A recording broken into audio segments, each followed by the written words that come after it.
This is Valvenor. It is not a beautiful place, but for the time being, it seems to be unknown to the Deadwalker army.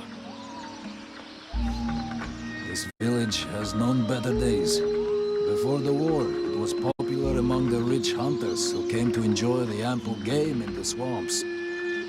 Today, the only visitors are refugees, who are sadly too numerous for the scant resources of the village. A small healing house provides comfort and succor to the injured. The knight is quite fond of Mirana, the healer who runs the place.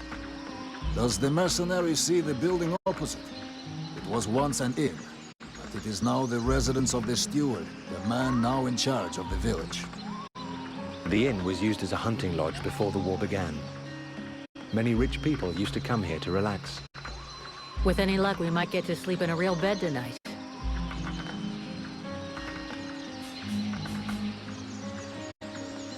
How come you talk that way? Always in the third person.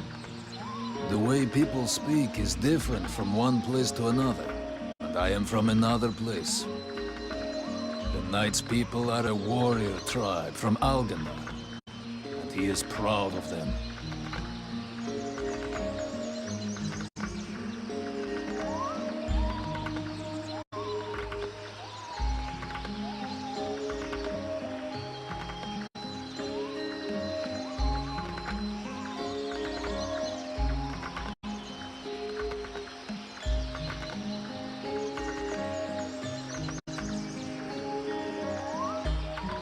Where can I find the steward? As the knight said, the steward is in the old inn, the big building in the middle of the village. What does the steward want with me? The captain has offered the services of the freeborn blades to the steward. The steward must have orders for the mercenary. Shit. I'm gonna get stuck being this guy's errand girl. Fuck. I knew I should have come with the rest of the company. What can you tell me about this backwater town? This village is a modest one, and its reserves are almost gone. Its only strength is its isolation in these swamps, but that is also its greatest weakness. I already figured it was some kind of shithole. That the refugees and the villagers must live together is difficult, and the situation is worsened by there not being enough food. The swamp offers protection against the Deadwalkers, but it also harbors many dangers. Its creatures often attack the village. When the knight and the elf are not there to defend the walls, the watch often leave them unguarded.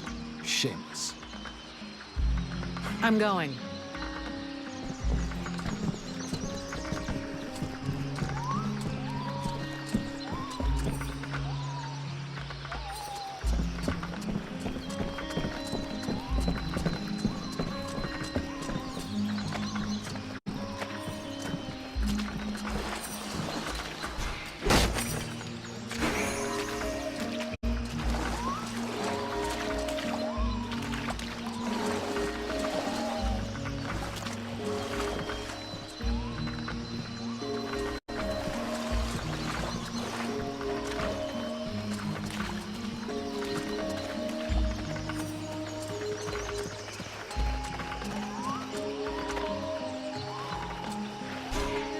It's on account of that Nigella, ain't it?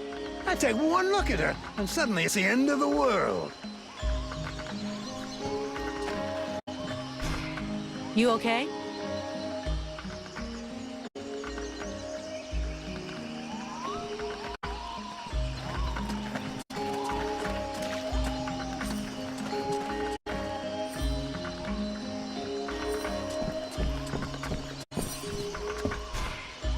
Relmar, you got a minute? Yes? I have a few questions I need to ask you. Elves are pretty rare. I haven't had the chance to talk to many. Can you tell me more about your people? We are born in the trees, eat only seeds, and we spend all the livelong day singing. I get the feeling you're fucking with me. Perish the thought. Well, it's just that we aren't that different from you humans, despite what one hears. Our civilization is obviously a bit older, so we have had the time to learn from our mistakes. We don't really live in the same rhythm as you do.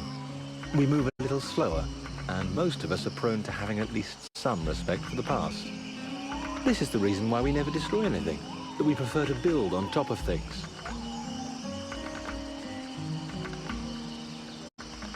I've heard that you're immortal? That joke has lived for 15 generations. I will never get tired of it. No, we're not immortal. We live long lives, though, much longer than you. We are resistant to poisons, rotten food, and toxic body odor, apparently. Unfortunately, these things do not make us immortal.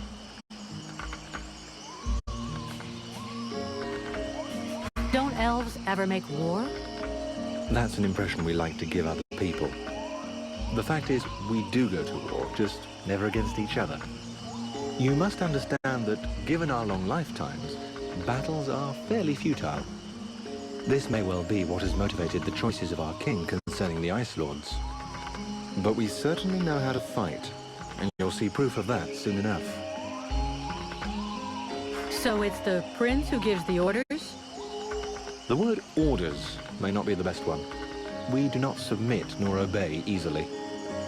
Our kings are a reference, wise men who can point out the way. They tend to guide us rather than give us orders. But to answer your question, it is his father, the king, who is the leader of our people. You seem different from the other elves I've met. Where are you from? Really, I seem different.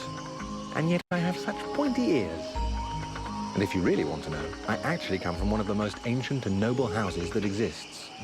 I'm even linked to the royal family. But I can assure you that I'm sufficiently far down the line of succession to be in no danger of being crowned. And my reputation is no help either.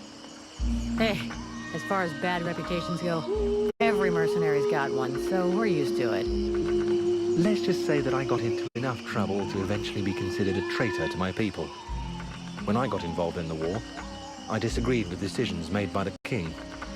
He thought that this war, like so many others, would not last. That the conquests won by the Ice Lords would melt away like all the human victories before them had. But I thought differently.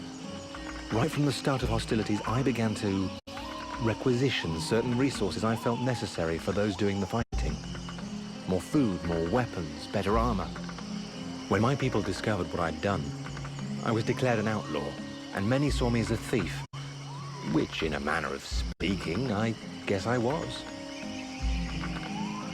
You refused to obey the orders of your king and you stole resources. No wonder they outlawed your ass. Nonetheless, I was right. The Deadwalker army is a threat to us all, and not only the humans. If we had entered the war at the start, joining with the humans, we would have had a chance of defeating them.